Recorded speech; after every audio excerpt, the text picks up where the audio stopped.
আসসালামু আলাইকুম। অনেক দিন হয়ে গেল আপনাদের সঙ্গে গল্প করা হয় না। আজকে একটু গল্প শোনাই। এক গ্রামের উঁচু ডালে থাকতো এক শগুন আর শগুনী। তাদের একটি আদরের সন্তান ছিল। সে আদরের সন্তান হঠাৎ করে জেদ ধরে সে মানুষের গোস্ত খাবে। এখন শগুন কি করবে? লাস্টে শগুন এক টুকরো গোস্ত নিয়ে আসার পরে সেই শগুনির বাচ্চাকে অর্থাৎ তার বাচ্চাকে খাইতে দেয়। শগুনির বাচ্চা খাওয়ার পরে, গোস্তটি খাওয়ার পরে বলতেছে যে এটা তো মানুষের গোস্ত না, এটা তো হচ্ছে শকুরের গোস্ত। তারপরে বাচ্চার জেদ ধরে যে না, আমি গোস্তই খাবো। তারপরে সে আবার গোস্ত আনে, সে আরেকটু পুরো গোস্ত নিয়ে আসার পর বাচ্চাকে দেয়। বাচ্চা বলে যে বাবা, এটা তো হচ্ছে গরুর গোস্ত।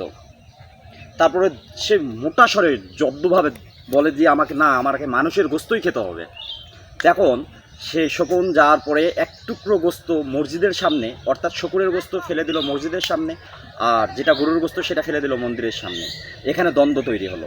দ্বন্দ্ব তৈরি হওয়ার পরে বেশ কিছু মাংস পেল, যেটা নিয়ে আসার পরে শকুনের বাচ্চাকে খাওয়ালো। বাচ্চা তৃপ্তিভাবে খালো। খাওয়ার পরে বাবাকে জিজ্ঞেস করলো, বাবা, এই গোস্তগুলো তুমি কোথায় পেলে? তখন বললো যে আমি এই এক টুকরো গোস্ত ফেলে দিচ্ছি মসজিদের সামনে, আর এক টুকরো ফেলে দিচ্ছি হচ্ছে মন্দিরের সামনে। সেক্ষেত্রে গন্ডগোল সৃষ্টি হয়েছে। বাবা, তুমি তো অনেক জিনিয়াস ছেলে। মানে শকুনের বাচ্চা বলতেছে তুমি তো অনেক জিনিয়াস। করছে আমি জিনিয়াস না বাবা, আমি এটা মানুষের কাছ থেকেই শিখছি। মানুষ যে কোনো কারণবশত এখন দেখা যাচ্ছে ধর্ম এবং রাজনীতি, আমি যদি এখানে রাজনীতি অ্যাপ্লাই করতাম সেক্ষেত্রে এখানে শিক্ষণীয় বিষয়।